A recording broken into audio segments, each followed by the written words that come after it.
Saya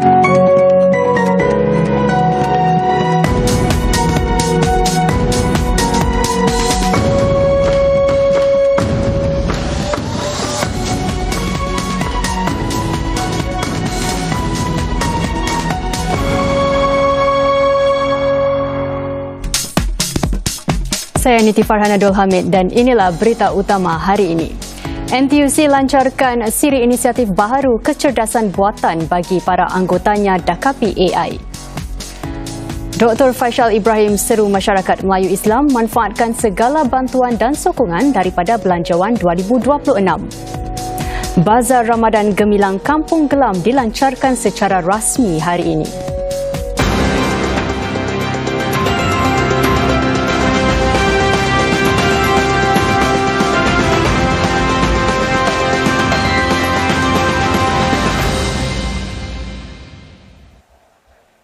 Salam sejahtera. Kongres Kesatuan Sekerja Kebangsaan NTUC melancarkan beberapa inisiatif baharu di bawah NTUC AI Ready SG untuk anggotanya agar para pekerja bersedia memanfaatkan kecerdasan buatan AI. Ini termasuk subsidi 50% bagi kos langganan alat AI. Usaha itu akan dirintis selama 2 tahun dengan kos sekurang-kurangnya $250 setahun bagi setiap anggota NTUC. Langkah-langkah itu diumumkan menyusuli pembentangan kenyataan belanjawan oleh Perdana Menteri Lawrence Wong semalam yang banyak memberi tumpuan kepada AI dan jaminan pekerjaan. Di samping subsidi bagi langganan alat AI, laluan latihan khusus juga dicipta. Ini bagi menyediakan para pekerja dengan kemahiran AI supaya mereka dapat menyelaraskan AI dalam kerja mereka dan membantu dalam usaha transformasi perniagaan. Para pekerja juga boleh memanfaatkan program bimbingan mentor dan menggunakan AI untuk dipadankan dengan mentor yang seiring dengan matlamat kerjaya mereka. We understand that workers today, especially PMEs, are facing mounting pressures in this period of significant disruption. They want to embrace AI, but honestly, many may not know where to begin. We are launching the NTUC AI Ready SG initiative as a commitment to walk alongside our workers, support them through the change, and ensure a fair and just transition for them in an AI-powered future. Masyarakat Melayu Islam digalak untuk memanfaatkan segala bantuan dan sokongan yang diumumkan dalam Belanjawan 2026. Ini untuk mereka bina asas yang kukuh dalam menempuhi dunia yang kian berubah.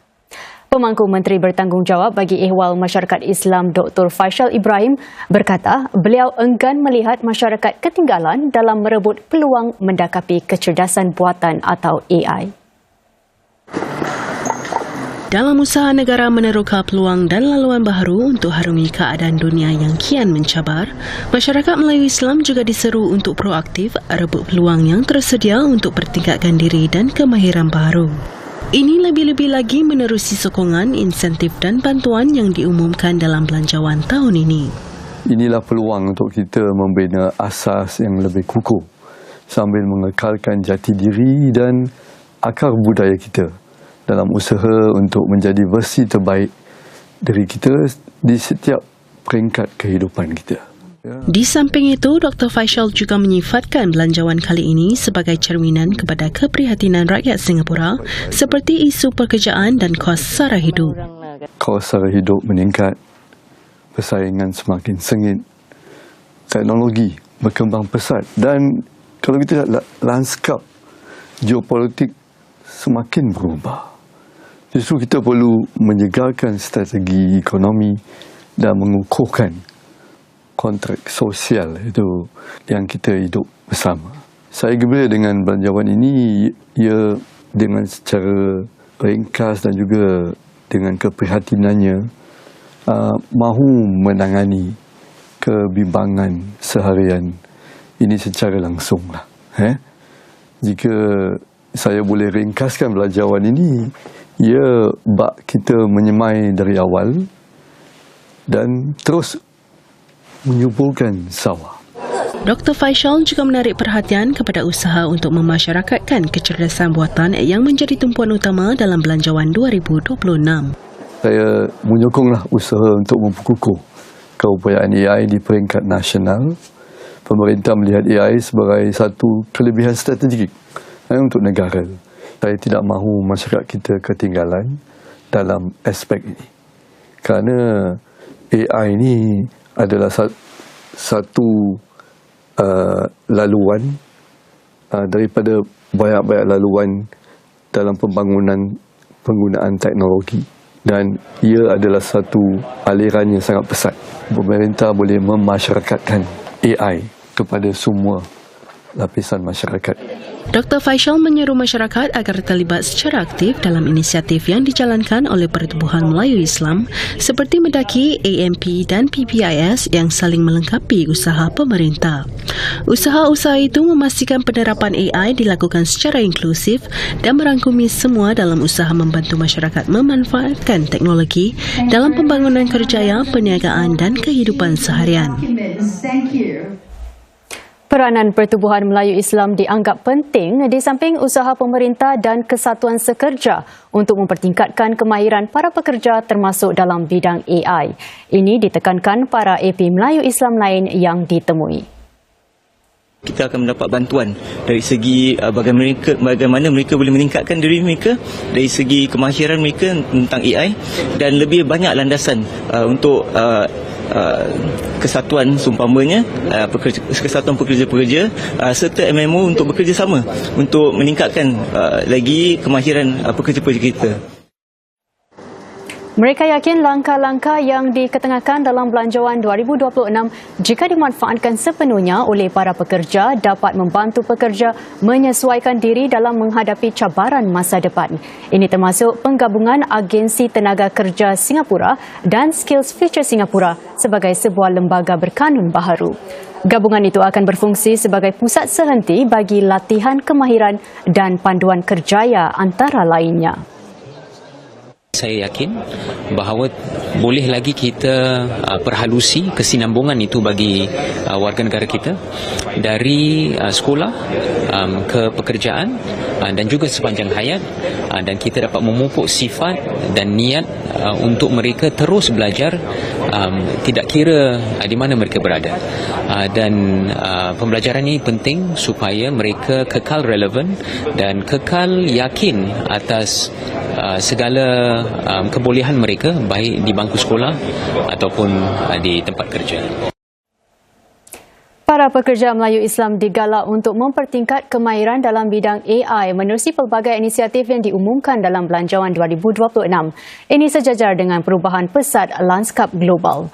Anggota Parlimen Melayu Islam yakin bahawa inisiatif tersebut dapat meredakan kebimbangan ramai agar tidak ketinggalan dalam menghadapi dunia yang kian mencabar. Antaranya termasuk penyediaan akses percuma selama 6 bulan bagi alat premium AI bagi rakyat Singapura yang mengikuti kursus latihan AI terpilih. Pekerja-pekerja kita haruslah mengambil langkah pertama untuk melihat apakah peluang-peluang yang ada untuk meningkatkan kemahiran dan juga job opportunities, peluang pekerjaan yang ada selepas mereka telah meningkatkan kemahiran. Walaupun inisiatif seperti bantuan untuk premium use of AI tools dapat menolong ramai daripada pekerja kita from a broad-based approach. Saya juga mengharap yang ramai daripada masyarakat kita juga boleh meningkatkan kemahiran to have the deep capabilities on AI so that mereka boleh jadi mahir dalam penggunaan AI dan juga aplikasi AI, kerana ini adalah industri yang akan semakin berkembang. Dalam pada itu, para AP mengalu-alukan usaha untuk menyelaras dan memacu strategi AI negara ini, khususnya dalam membantu pekerja Singapura dalam sektor tertentu. Dari sudut lebih luas, Perdana Menteri Lawrence Wong mengumumkan penubuhan sebuah majlis kecerdasan buatan kebangsaan yang akan menyelia pembangunan dan pelaksanaan misi AI. satu bajet yang memberi jaminan masa depan dan juga menerapkan bajet yang pertama kali menerapkan polisi dari segi AI untuk masyarakat Singapura secara aman dan juga untuk bisnes. Itu adalah saya rasa satu pilar baru yang dapat menolong pekerja-pekerja Singapura dan dalam sektor-sektor tertentu buat masa sekarang. Inisiatif membantu keluarga Singapura dari segi kos sara hidup serta prospek kerjaya belia turut mendapat perhatian para AP. Menurut mereka, langkah-langkah itu memberi kelegaan kepada rakyat dalam mengharungi cabaran masa depan. Encik Sakti Andi menekankan bahawa sokongan dan bantuan seperti baucer CDC dan rebat USAFE akan membantu rakyat Singapura menangani kos kehidupan yang semakin meningkat. Pertolongan dari segi CDC voucher untuk 2027 masih ada, tetapi seperti Perdana Menteri katakan, dari segi USAFE rebates dan sebagainya sedikit sebanyak dapat menolong warga-warga Singapura dan household untuk menangani kos. Pemerintah akan masih menolong mereka untuk menangani kos sara hidup. Kita lihat tadi Perdana Menteri katakan akan menolong dari segi student care, menolong dari segi beri subsidi dari segi preschool untuk keluarga yang memerlukan. Antara sokongan bagi perniagaan tempatan termasuk rebat cukai pendapatan korporat sebanyak 40%, geran rebat tunai serta geran bagi membantu syarikat mengembangkan perniagaan ke luar negara. Sokongan yang diumumkan untuk syarikat-syarikat supaya dapat mengukuhkan lagi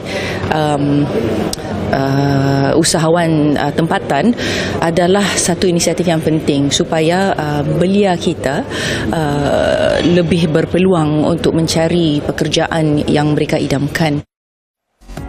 Saudara, kami bawakan nanti suasana sekitar pelancaran Bazar Ramadan di Kampung Gelam. Wartawan Nazira Jamzuri akan melakukan laporan lintas langsung bersama kami selepas ini. Teruskan bersama berita.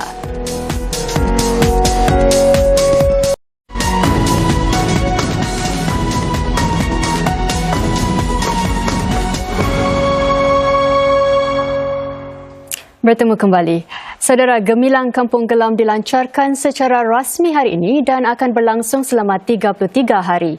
Dan kami lintas langsung bersama wartawan Nazira Jamzuri yang kini berada di sana. Nazira, kongsikan bagaimana majlis pelancaran Bazar Kampung Gelam malam ini. Ya Niti, memang suasana di majlis pelancaran ini amat gemilang dan juga meriah sekali. Dan saya kini berada di Sultan Gate Park di mana berlangsungnya lokasi pelancaran rasmi Gemilang Kampung Gelam yang akan berlangsung selama 33 hari. Dan sebentar tadi Menteri Pembangunan Negara Chee Hong Tat baru sahaja tiba yang disambut dengan persembahan oleh kumpang dan juga silat sebelum beliau menyampaikan ucapannya di pentas tadi. Dan Kampung Gelam baru-baru ini menjadi antara tumpuan rasmi tentang kos dan juga usaha untuk melestarikan dan mempromosikan budaya dan warisan di kawasan ini. Jadi dalam ucapannya Encik Chee berkongsi bahawa pemerintah sedang merangka dan juga merancang untuk mengubal undang-undang bagi daerah peningkatan perniagaan atau BIDs. Dan ini untuk katanya untuk memberi lebih banyak kuasa kepada perikatan ataupun persatuan seperti Kampung Gelam Alliance untuk menyelaraskan sebarang kerja-kerja peningkatan untuk memelihara warisan dan juga budaya di sini. Dan Encik Chee juga menggalak KGA untuk membentuk BID itu bagi kawasan ini apabila rangka kerja itu siap kelak. Dan di sini pula kemeriahan juga sangat dirasakan dengan pelbagai tawaran di Bazar Gemilang ini. Dan jika anda dapat lihat ke kawasan bazar, suasananya juga sudah mula meriah. Meskipun ini merupakan kurang seminggu sebelum kami memasuki Ramadan ya. Dan pengunjung juga membajari kawasan ini dan ada juga yang bertemu dengan saya awal tadi untuk berkongsi tentang sambutan dan juga suasana di Kampung Gelam ini menjelang Ramadan. Ayo kita dengarkan. Bagi saya, dia punya suasana is more meriah because now dia punya bazaar is more to like ikut trend and everything, macam modern, LED lights and everything kan. So to me dia punya bazaar punya atmosphere is just vibes. Berbandingkan dengan tahun yang lepas, I think it's more spacious lah. I think because of how they organize the stall lah. Nazira, baik, jumlah gerai di bazar tahun ini dikurangkan ya untuk memberi keselesaan lah buat pengunjung. Jadi sejauh mana ini menjejas sambutan peniaga-peniaga di sana? Ya Niti, buat masa ini, buat tahun ini kawasan Gemilang Kampung Glam merangkumi Kandahar Street, Muscat Street serta Sultan Gate Park di mana saya berada ini. Dan dengan ketiadaan bazar di Baghdad Street, ia juga memberi laluan kepada lebih banyak ruang untuk meletak kereta. Dan bazar tahun ini juga dijangka lebih tersusun dan juga selesa untuk pengunjung dengan perubahan-perubahan yang dilakukan itu. Dan meskipun jumlah gerai kurang sedikit pada tahun ini, namun setiap gerai yang disediakan adalah lebih luas. Dan saya sempat bertemu dengan beberapa pegerai yang berkongsi tentang sambutan dan juga pengalaman mereka berniaga pada kali ini. Ayo kita dengarkan. Kita berada di belakang tabir di bahagian catering di company kita. So kita rasa kita amat menyepi selama 5 tahun. We want to bring these tiga folks back to the community. Alhamdulillah hari semalam ada sambutannya kuat meriah juga, tapi masalahnya semalam kita ada sold out juga. Alhamdulillah kita pun tak menyangka. Alhamdulillah pada hari ini I was told that there's quite a crowd. Layout is lain dari last year punya. There used to be Baghdad Street was operating, right, but this year it's not. So yeah, all the F&B booth is like spread out evenly nicely over here. It's like bigger lah. Yeah, lebih besar daripada the past few years I've been here. Baiklah, terima kasih Nazira. Saudara, pastikan anda sempat turun ke Bazar Gemilang Kampung Gelam ini. Dan saudara, kita teruskan dengan laporan seterusnya. 4 pertubuhan agama dan masyarakat bergabung menganjurkan acara penyalaan lampu kongsi land puasa light up di Teluk Air. Ia sempena pertembungan tarikh yang jarang berlaku bagi 3 musim perayaan pada bulan ini, iaitu Tahun Baru Cina, Lent dan Ramadan. Inisiatif rentas agama itu adalah kerjasama antara Humanity Matters dengan Taoist Mission Singapore, Singapore Yu Huang Kong, Masjid Al-Abrar dan Teluk Air Chinese Methodist Church. Menteri Negara Kanan Pertahanan Merangkap Kemampanan dan Sekitaran Zaki Muhammad menekankan pentingnya usaha mengekalkan keharmonian dalam kalangan masyarakat yang berbeza. So at the time when we see communities all over the world or around the world sometimes face divisions by faith or ideology, I think this is the Singapore that we know, the Singapore that chooses to live in unity and one that chooses to protect our religious and racial harmony. So as we light up Teluk Air tonight, we are reminded not to take harmony for granted. It is practiced every day. It is practiced to trust. It is practiced through respect and shared responsibility. Selain penyalaan lampu, Rumah Kanak-Kanak Petapis, Kenosaville dan Muhammadiyah turut menerima hamper makanan sempena musim perayaan sebagai sebahagian daripada inisiatif tahunan Humanity Matters. Saudara, sebuah bas SBS terbakar di PIE sebelum tengah hari tadi. Bas ini musnah sama sekali. Kami bawakan laporannya selepas ini.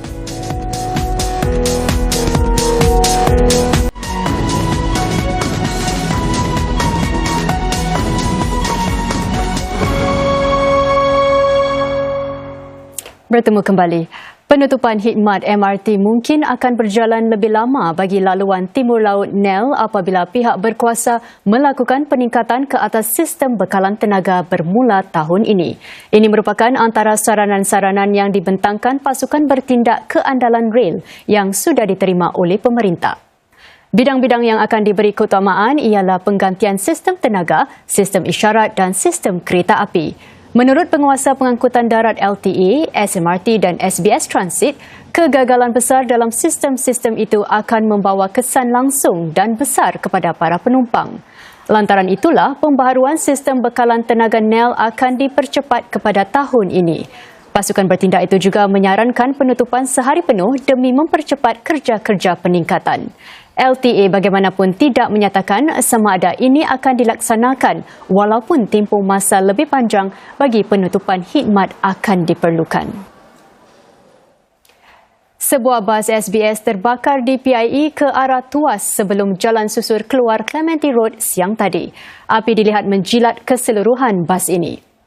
Pasukan Pertahanan Awam Singapura SCDF yang diberitahu mengenai kejadian ini pada 11.45 pagi menyatakan tiada orang cedera dalam kejadian ini. Bas ini tidak bertugas membawa penumpang ketika kebakaran berlaku. Punca kebakaran ini sedang disiasat. Saudara, dengan laporan itu tadi, maka sekian berita untuk malam ini. Sehingga berjumpa lagi. Salam hormat.